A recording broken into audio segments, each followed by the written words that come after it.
Alright, hey guys, today the topic of interest is how to love yourself. So in this video I'll be teaching you how to do so, but before I get into this I want you guys to understand one simple thing first.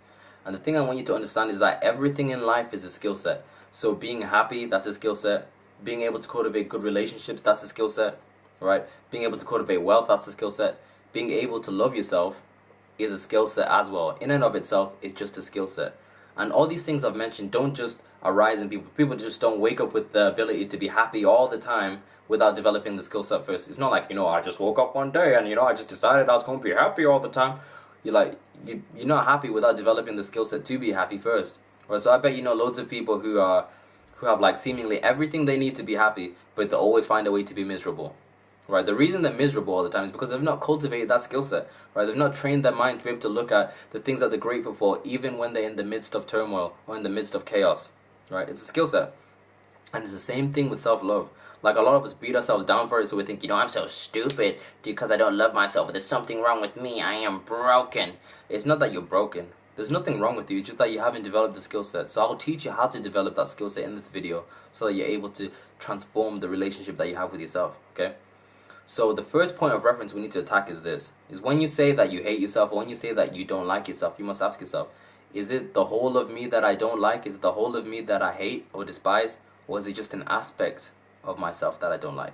Is it an aspect of yourself that you dislike? And more often than not, you find it's just an aspect of yourself that you don't like. Right? So maybe it's just a certain body part that you're ashamed of. Maybe it's a mistake that you made. Or maybe it's a certain behavioral tendency that you have. Or maybe it's your teeth. It's a small aspect. And what you find is that what's causing you so much pain is that you're zooming in and magnifying the aspect of yourself that you don't like. And just by magnifying and focusing in on it so much is causing you a lot of pain. Okay? But in order for you to be free of that pain, in order for you to learn to love yourself, you must first accept the aspects of yourself that you don't like. So I want you guys to see the aspects of yourself that you don't like as if it was a child that was in pain. When you see a child in pain, you have a natural tendency to go run up to the child and you want to give it compassion, you want to just embrace the child, right? So it's the same thing with you, with the aspects of yourself you don't like. You want to go embrace them, you want to show them compassion, okay? You want to have compassion for yourself and then accept it.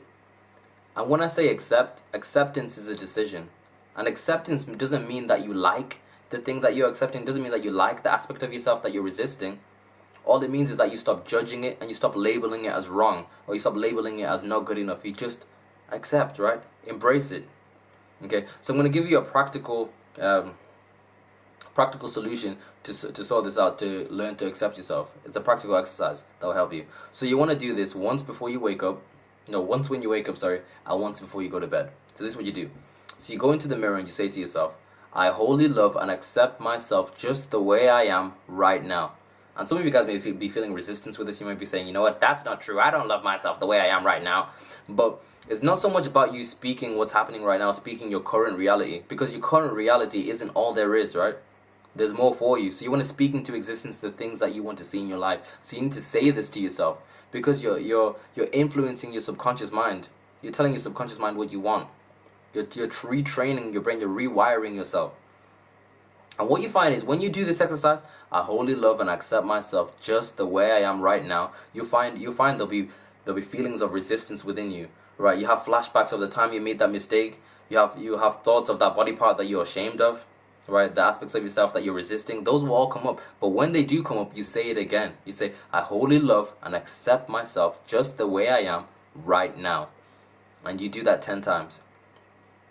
And even you guys who feel that you love yourself and you accept yourself wholly, try this exercise, because a lot of people think that they love themselves or think that they've accepted themselves wholly, but there's certain aspects of yourself that you are resisting that are really deeply embedded in your subconscious mind, that are really buried deep. So when you do this exercise, you may find that you may hesitate saying these words to yourself. And when you hesitate, that's where you explore it. So you ask yourself, why am I hesitating? Right? What is there? And then explore the question. And you find that all of these insecurities that you have embedded deep down will arise and come up to the surface. And you start realizing and exposing yourself to aspects of yourself that you never really explored. Okay? Now, what I want you guys to understand is this. Like, when you're learning to accept yourself, it does not mean that you're saying that this is all I'm ever going to be.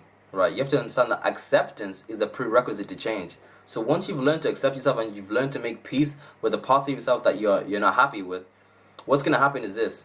You're going to find that you're more motivated to change the parts of yourself that you can change. The parts of yourself that you can't change, you'll make peace with them and it'll be okay. And what you often find is that the parts of yourself that you're resisting, or the parts of yourself that you don't like, are more of a big deal to you than to anybody else. People probably don't even pay attention to those parts of yourself or those character flaws that you have that you're magnifying, right? But it's a big deal to you. But like I said, once you've accepted yourself and you've made peace with the parts that you don't like, you'll be more motivated to change the things that you can change. Because this video is all the videos I do, they're all about personal change. They're all about evolving yourself. So that's the first step. Acceptance is the prerequisite to change. Now I'm going to give you 4 steps, well 3 steps really, to take that are going to help you develop the relationship that you want to have with yourself. They're going to help you improve it. Okay, so this is the first thing you need to do. You need to stop criticizing yourself. Now, when I say stop criticizing yourself, there are 2 ways that we often criticize ourselves. So we criticize ourselves with our thinking, and we criticize ourselves verbally with our words.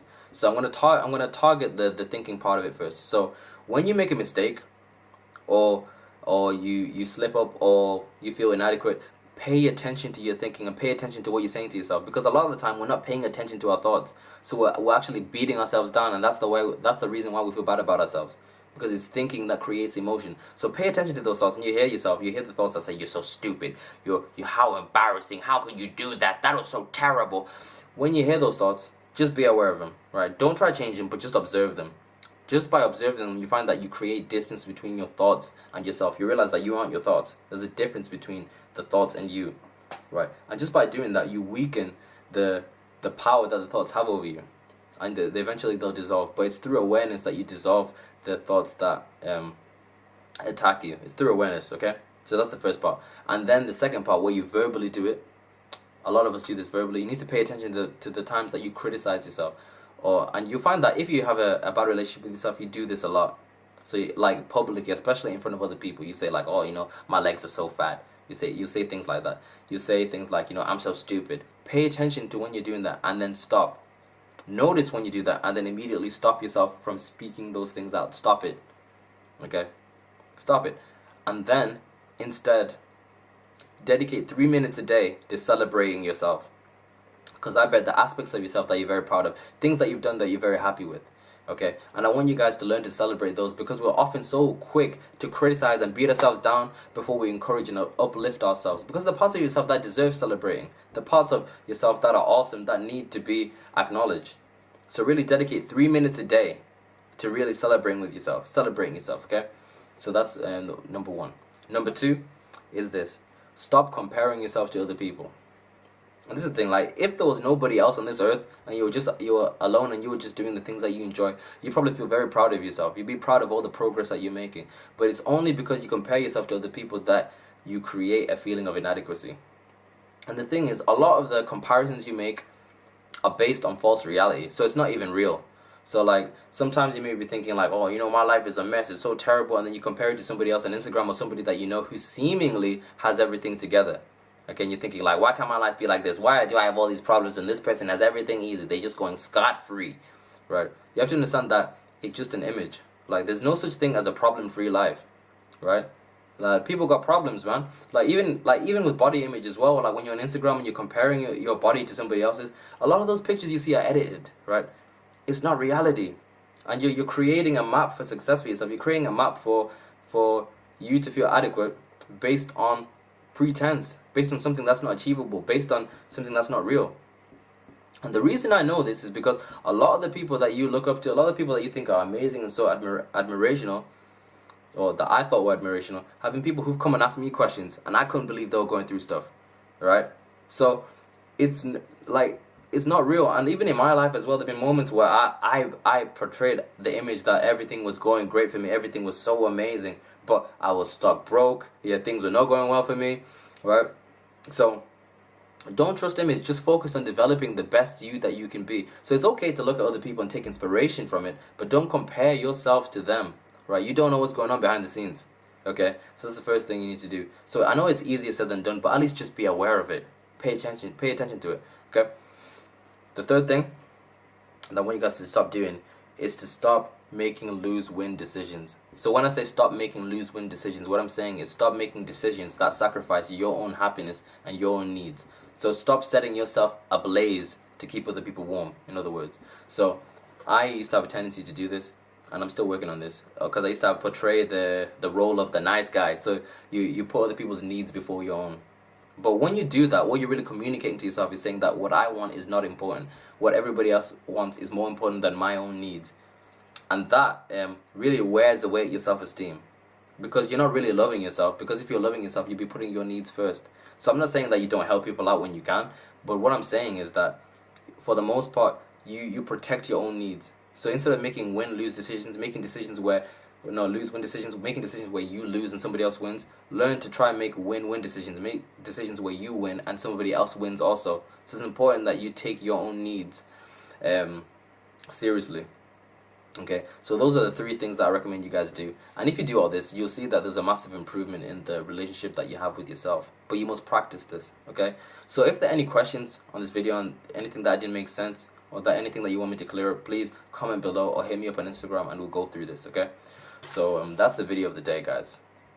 Goodbye.